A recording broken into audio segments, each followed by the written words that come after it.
Hello and welcome to another installment of the Six Cylinders podcast, and this is the fifth installment of our podcast. And today we're joined by Henrik and Dom. Say hi, guys. Good day. Hi. Technically, it's good evening, but that doesn't matter now, depending on when you're watching this. But Good morning, afternoon, or evening. today we are talking about the Mexican Grand Prix, which happened just yesterday at the time of recording this. And it was, in fact, the championship deciding race. If you haven't seen the results, then Max Verstappen won the race, Valtteri Bottas and Kimi Räikkönen rounded up the podium. Then it was Sebastian Vettel, brilliant coming back through the field, but it wasn't enough for him as Hamilton finished ninth and got his fourth World Championship. Congratulations to him. And we're here to talk about the race. So I guess we could start with the start and the whole collision between Vettel, Hamilton and Verstappen. Dom, would you like to go first? Yeah. Well, it was quite obvious that Seb had the best start, but the straight is so long with then Verstappen and Hamilton, they got nearer, and Seb turned to the inside, and Verstappen went at the outside, and there was a crash, unfortunately, and then Vettel crashed a bit into Hamilton because of oversteering. Not because of deliberately wanting to crash into him, just to mention. It was clear oversteer. Hamilton's team radio was ridiculous. He clearly did that on purpose. How about no, go away? Well, at first I thought what was Verstappen doing, but Vettel drove so wide, so Verstappen went also wide, and there was no place anymore, and then it was a crash. It was sort of a racing incident, like you couldn't have avoided that. I mean, they could have. I mean, if they positioned their cars differently, but no one was really at fault there. And I don't at the moment of watching the race at the start, I thought that Verstappen did go off the track completely, and then came back and chopped Vettel's front wing, but he managed to stay on the track by two wheels, and then at the contact between Vettel and Hamilton, Vettel just caught oversteer. Nothing really to, he didn't do it on purpose. That's for sure. I mean, risking his own championship hopes to crash out his other competitor is just silly, and I don't think Vettel, even in his wildest moments of anger, and he wouldn't do it. He wouldn't do this. It just would have made sense if Hamilton crashed into Vettel. Yes, because that just favors Hamilton. If he crashes into Vettel, he's champion. But he became champion anyway. So before the race, in German TV, they said the leader shouldn't turn into the inside of the straight because there's so much dirt. But Vettel did exactly that thing, and it was a bit. That's what I was thinking. Like he should have, in my opinion, he should have stayed on the outside because it was the racing line, and even if Verstappen was next to him, he would have been on the inside, and Vettel would have been able to have the better line and still manage to stay in front. But Hamilton, though, he did position his car very well through turns 1, 2, and 3, but he got unfortunate with Vettel's oversteer. Sorry. Yeah. But he did manage to put his car very, very well. It was just unfortunate for him. This track reminds me a bit of the Russia style, because once again, Ferrari, Vettel got pole, and then the drivers behind managed to pick up slipstream from him and just get past him at the first braking zone. And this track is just like Russia with a bit more corners in the second sector. And higher which explains why Mercedes also struggled a little bit. Yeah, it explains why Mercedes struggled also a little bit, because if you remember back at Russia, they also struggled. So even with the quali mode, they weren't able to, get even close to pole position. Hamilton was 4/10 of Vettel at the end of Q3. Yeah. Well, they wanted to save their engine. Oh, because I saw the top speed graph at a comparison between the top speed of Vettel and Hamilton in Q3 at the end of the long straight. Hamilton was around 8 kilometers per hour quicker, 7 or 8. I think it was 8. Really? Yeah. Vettel was 347 and Hamilton was 355. I think. Oh. Yeah, Mercedes engine, no? Yeah. Well. Yeah, Henry, please. Yeah. Okay. Right. Well, I saw during the race where speed trap down the straight was the Force Indias were top, I think. Yeah, Force India run really low drag setup, and they were top of the speed traps all weekend long. So. Yeah, they did a great job yesterday. Yeah, they did a pretty good job. What was it? Ocon was P5, I think, and Checo was P7. Yeah. Well, I'm going to speak for Henry V here, but Ocon deserved to be on the podium. It's a shame that after Hartley's retirement, I think. There was a virtual safety car, yeah. That's when Kimi gained the position to Ocon. Yeah. Because I wanted him to do well. Yeah. Ocon did a great job, and maybe the time has come that he should go to Mercedes works team. Won't be next year definitely, but after then we shall see, I guess. But he drove a very good race. And I think it's a bit early for him to go to Mercedes, because I feel like Force India can improve their car a lot for next season, and then he'll be getting podiums occasionally. Well, we don't know, because Force India's budget isn't the biggest. Yeah, and also with next year we have McLaren Renault coming, the Works Renault team coming as well. So it'll be a bit difficult for Force India to even keep their 4th place, let alone battle for something bigger.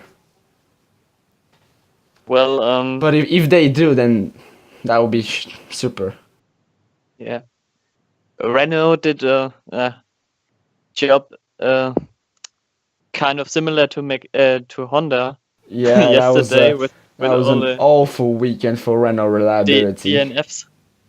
It was 5 or 6 engine blowouts in the whole weekend. Like, we thought the Toro Rosso had Honda engines early. Like, it was that much.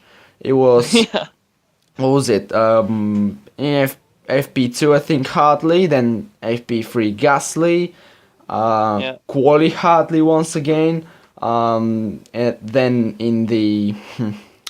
it was in the race that Ricciardo, then Hartley, Hülkenberg, Sainz. Yeah. Verstappen did a great job to manage this. It was really hard, as Christian Horner said. Red Bull were pretty concerned about that. They were telling him to stop pushing, and he said he couldn't go any slower, and he was still setting purple times, which was pretty funty.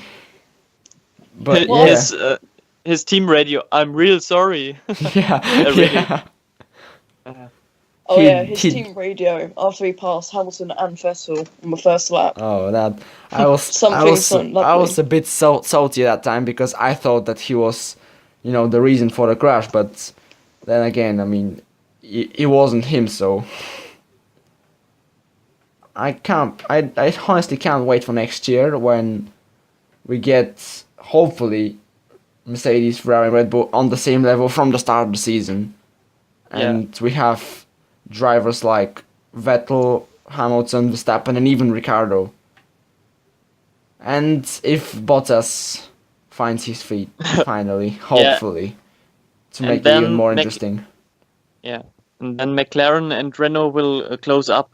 Maybe McLaren, obviously, because of the Renault engine, and Renault, because of the I forgot his name, the man, the guy from FIA, from the FIA, yeah. FIA, yeah. Who? He has a Polish name. I forgot the name. You haven't heard the story engineer. that we talked about it. I think in one of the previous podcasts. One guy from the FIA is going to be Renault's car designer for next year, and he basically knows all the secrets of the other F1 teams. It'd be good to have the three main teams of Red Bull, Mercedes, and Ferrari mainly batting it out, and then for McLaren, Force India, and Renault for fourth in the constructors. No, I would. As well as Williams. I would rather. I would rather having Ferrari, Mercedes, Red Bull, McLaren, and Renault battling it for first, because that's just gonna be epic. 5 teams battling for it. It will be epic. I don't think we'll get quite this next season, but hopefully we get a bit close. At least 4. I mean, Renault. I don't think they will be battling for wins next year. But in the years to come, then it will be absolutely amazing to have 5 teams battling it out at the top. It will be amazing.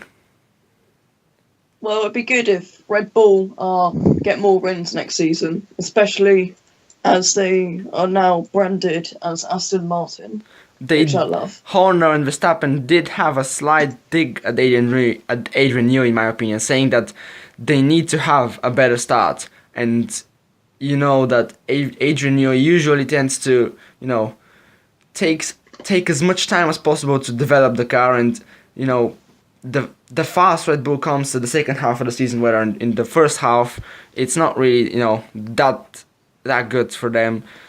So it was a slight dig at Newey, in my opinion, that he needs to do better the first half of the season, and Red Bull should start better next season. Yeah.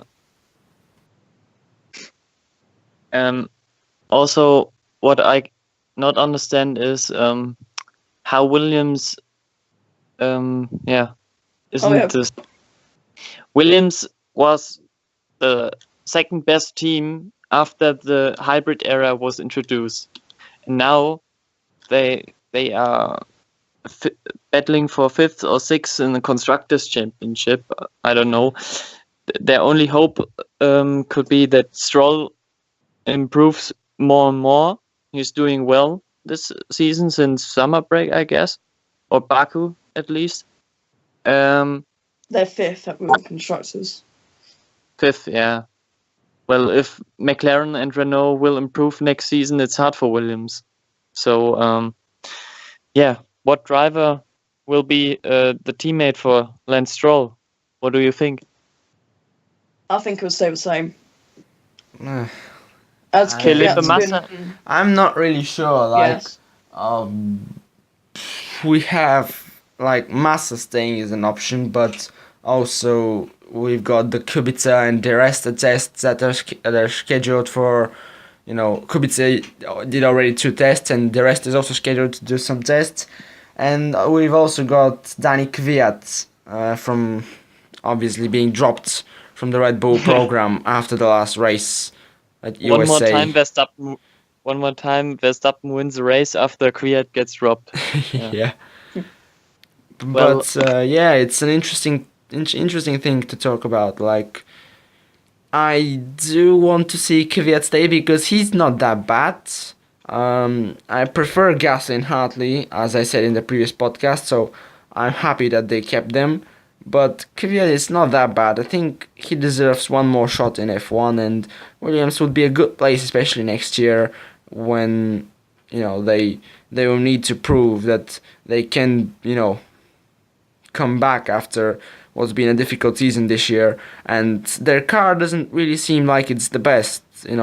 It's not really a good one.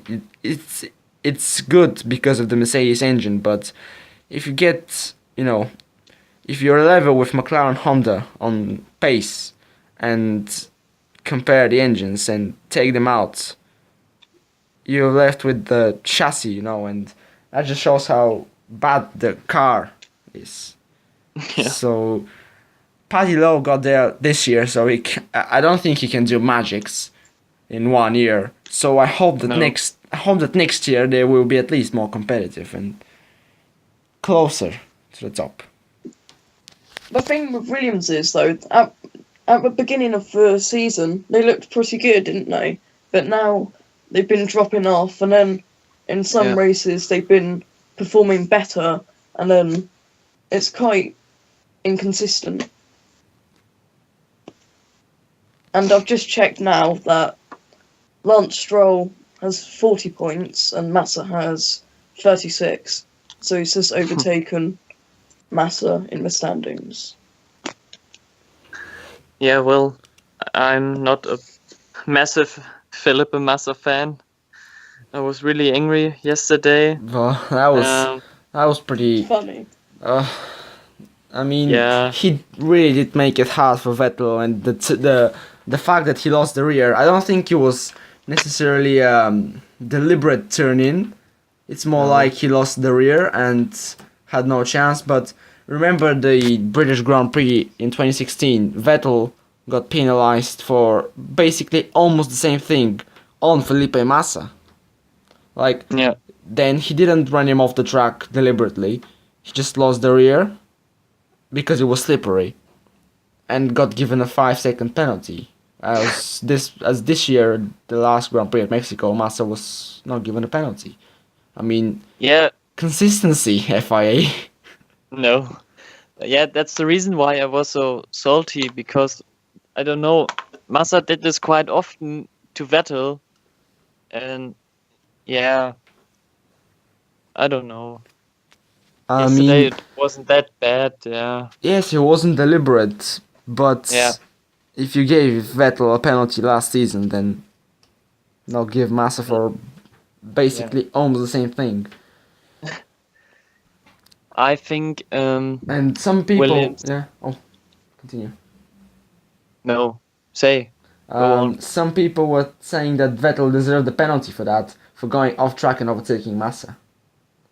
Which was not true. I mean, he went off track but did not complete the overtake there. The overtake was completed once he returned on the track. So, yeah. Yeah. Also, he avoided a crash. Yeah. Yeah. What were you saying before? I wanted to say that Williams should take another driver than Massa, because I think he's too old. He isn't that good anymore, and maybe Kvyat is the best option. Although I'm sorry for Wehrlein when he has no cockpit next season, but Kvyat is a good option, I think. Well, maybe. I think Kvyat is younger than Wehrlein. Is Kvyat 22? I think he is. No, Kvyat is 24 and Wehrlein is 22, I think. Is it 24 really? He debuted in Australia 2014 and he was 19 then. I'm pretty sure he was 19 because he's 23. He's 22 or 23, either 22 or 23, and Wehrlein is 23 or 24. I do think that Wehrlein is 1 or 2 years older, and that was the thing with Williams, that they needed a certain age, because of the Martini sponsorship. 25, I think. Even though they're saying that that's not a problem because they could just use Paul Di Resta for this marketing thing, but still. If Kvyat's an option, then why is not Wehrlein an option? I looked it up. Wehrlein is about 6 months younger. Is he really? So, I don't know. Wehrlein isn't that bad as everyone says. I don't know. The Sauber isn't I don't know. A good car. I mean, who said that he's bad? He's a pretty good driver. I mean, he scored points in that Sauber 2 times. And yesterday he held up he was holding Hamilton for a good 10 laps at least. Yeah. Sainz and Hamilton were behind him and they just couldn't get past. I think he's a pretty good driver, and I personally rate him higher than Ocon. Yeah. I agree. Yeah, Henry. I disagree. I don't think he's great, but I feel like if you put him in Force India with Ocon, he's going to get obliterated, I think. And I don't feel like he'll be in a Mercedes seat anytime soon. Well, I do think that Williams are just gonna go safe, just gonna go cautiously with this and renew Massa's contract for next year. What do you guys think? Yeah, that's probably the reason. Yeah. Oh yeah, like as Martini sponsor restricts the age of. No, not that. You have to be over 25 to be a Williams driver, don't you? Yeah, but they can just use the third driver for this marketing purpose of the Martini. Apparently, Kvyat's 23. Yeah, but if they have two drivers who are younger than 25, they could just use Paul Di Resta as the marketing person for Martini in the team. Like, but why 25? I think that's drinking age. I don't know. If somewhere in the road is 25, I don't know. I think in my country to buy alcohol in a supermarket is 25. Really? I thought 21. Well, 25 in my country, I think, but to buy it in a pub or something, I think is 18. I don't know. Let me check the origin of Martini. Doesn't really matter, to be honest. I mean, yeah, as I said, they could just use Paul Di Resta to do the marketing stuff with Martini, do all the sponsorships, meetings and stuff like that. So I don't think that's too big of a problem. But let's just say, who do you think will be in that Williams seat? Because we've rambled on for this for a bit too long. I said that it's gonna be probably Massa because Williams are just gonna go safe with it. Dom, what do you think? I say Kubica. Henrik? Yeah. So Henrik, what? you said Massa, didn't you? Yeah, Henry? Yeah. Yeah, Massa. Right, good. So I think we can move on now to we talked about McLaren briefly, and Fernando Alonso saying big words after quali that McLaren had the best car in Mexico, and that Q1 showed this. He was 2/10 of Hamilton's time in Q1. So to be honest, I don't really think it was like that because, I mean, okay, 2/10 of Hamilton in Q1 wasn't, it's good for them, but it's Q1. The top guys improved until Q3 by like a second and even more. And we know that McLaren tend to run at their highest engine level from practice. Yeah. And it would have still been like second, even more the gap to the McLarens from pole position, because even Ricciardo was 8/10 down, I think, from the pole lap, so at least second and a bit. So I'm not convinced that McLaren has the best car. Of course, they can talk about it. They can talk like that now because there is no way to prove that it isn't. So I don't know. I mean, I'm not convinced by them. I'm definitely interested in seeing them next season being better and battling for podiums and hopefully race wins. It will be good for the sport. But I am not convinced that they have the best car.